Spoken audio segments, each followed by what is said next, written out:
dying on the contact line. Nobody stopped him.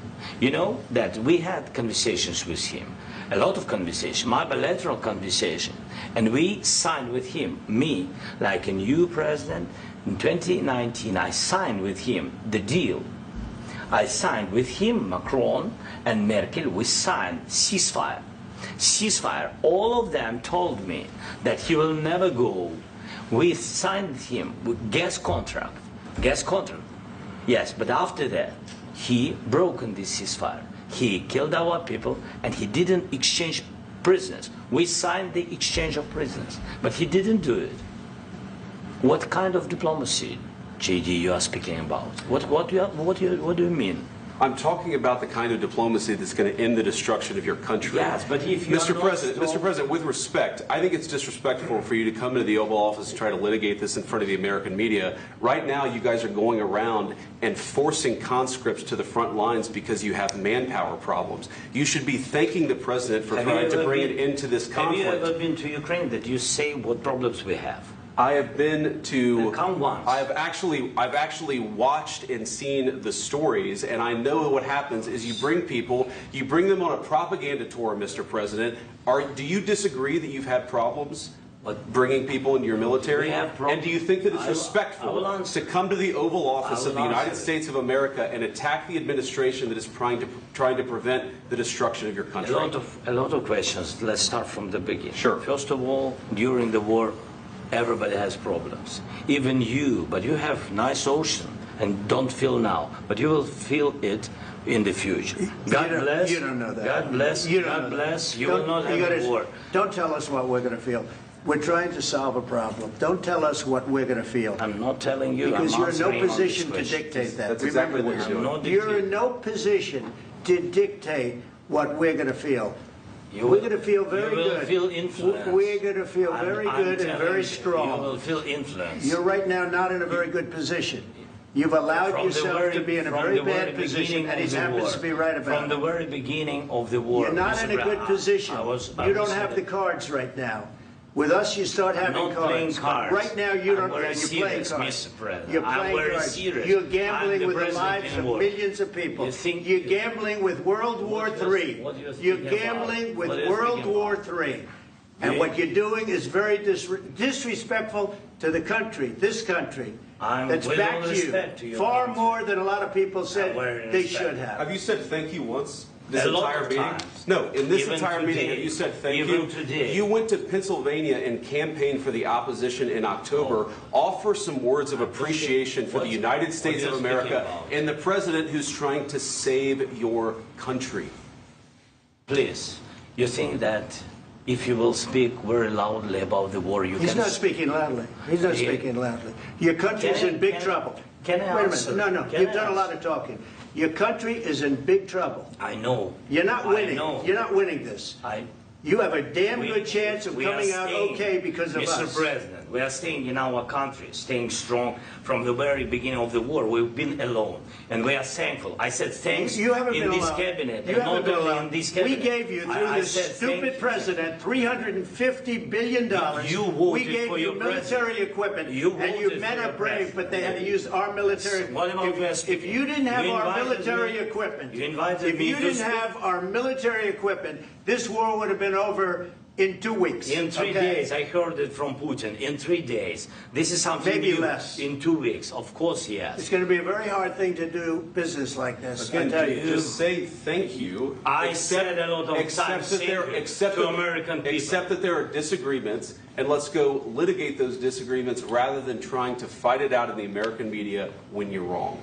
We know that you're wrong. But you see, I think it's good for the American people to see what's going on. I understand, sir. I think it's very important. That's why I kept this going so long. You have to be thankful. You don't have the cards. You're buried there. Your people are dying. You're running low on soldiers. Listen, you're running low on soldiers. It would be a damn good thing. And then you tell us, I don't want a ceasefire. I don't want a ceasefire. I want to go, and I want this. Look. If you could get a ceasefire right now, I tell you, you take it so the bullets stop flying and your men stop getting killed. Of course we want to stop the war. But you're saying you don't want a ceasefire. But I said to you, I want a ceasefire. With guarantees. Because you'll get a ceasefire faster than an agreement. Ask our people about ceasefire, what they think. That wasn't with me. For you what, that wasn't with me. That was with a guy named Biden, who was not a smart person. That was with Obama. It was your president. Excuse me. That was with Obama, who gave you sheets, and I gave you javelins. Yes. I gave you the javelins to take out all those tanks. Obama gave you sheets. In fact, the statement is, Obama gave sheets and Trump gave javelins. You got to be more thankful. Because let me tell you, you don't have the cards. With us, you have the cards. But without us, you don't have any cards. One more question to Mr. Vice President. I'm sorry. It's going to be a tough deal to make because the attitudes have to change. What if Russia breaks ceasefire? What if Russia breaks peace talks? What do we do then? I understand that it's a heated conversation right now. What are you saying? She's asking, what if Russia breaks the ceasefire? What if anything? What if a bomb drops on your head right now? Okay? What if they broke it? I don't know. They broke it with Biden because Biden, they didn't respect him. They didn't respect Obama. They respect me. Let me tell you, Putin went through a hell of a lot with me. He went through a phony witch hunt where they used him and Russia. Russia. You ever hear of that deal? That was a phony Hunter Biden, Joe Biden scam. Hillary Clinton, Shifty Adam Schiff. It was a Democrat scam. And he had to go through that. And he did go through it. We didn't end up in a war. And he went through it. He was accused of all that stuff. He had nothing to do with it. It came out of Hunter Biden's bathroom. It came out of Hunter Biden's bedroom. It was disgusting. And then they said, oh, the laptop from hell was made by Russia. The 51 agents. The whole thing was a scam. And he had to put up with that. He was being accused of all that stuff. All I can say is this. He might have broken deals with Obama and Bush, and he might have broken them with Biden. He did, maybe. Maybe he didn't. I don't know what happened. But he didn't break them with me. He wants to make a deal. I don't know if you can make a deal.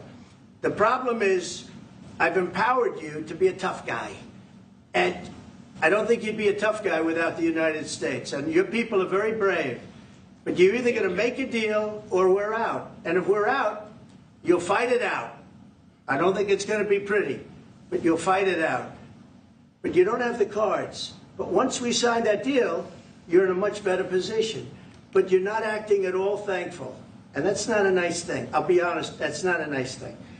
All right, I think we've seen enough. What do you think? What's this negotiation? This is going to be great television, I will say that. All right. We'll see what we can do about putting it together. Thanks, sir. I know this is and I need the back of this. We'll see. I don't know. All right, guys, come on. Wait.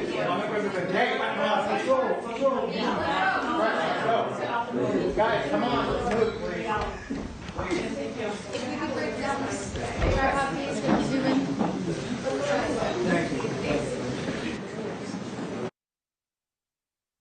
All right, President Trump and Ukraine's President Zelenskyy there meeting at the Oval Office, getting heated there after Zelenskyy slammed the U.S.'s diplomatic efforts. Well, Vance and President Trump fired back, saying Zelenskyy is disrespecting the administration, who is trying to stop the conflict in his country. Well, they said not once did Zelenskyy say thank you for all the help the U.S. is giving Ukraine. President Trump said Zelenskyy has to be thankful. And he also said Obama gave them sheeps and Trump will give javelins. And Ukraine does not have the cards in their favor. Well, President Trump is trying to get a deal to recoup. One America News Network, your source for credible, honest, unbiased reporting from around the world, has just launched a live, 24/7, 365 days a year, uninterrupted cable feed on YouTube. And it's only $5.99 per month. Now you can watch One America News Network live, anytime, anywhere in the world. Go to our YouTube page and click here to become a member today. One America News Network, your source for credible, honest, unbiased reporting from around the world, has just launched a live 24/7, 365 days a year uninterrupted cable feed on YouTube. And it's only $5.99 per month. Now you can watch One America News Network live, anytime, anywhere in the world. Go to our YouTube page and click here to become a member today.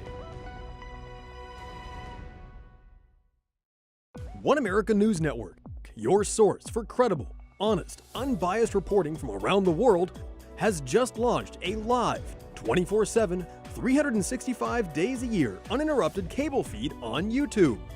And it's only $5.99 per month. Now you can watch One America News Network live, anytime, anywhere in the world. Go to our YouTube page and click here to become a member today. One America News Network, your source for credible, honest, unbiased reporting from around the world, has just launched a live, 24/7, 365 days a year uninterrupted cable feed on YouTube. And it's only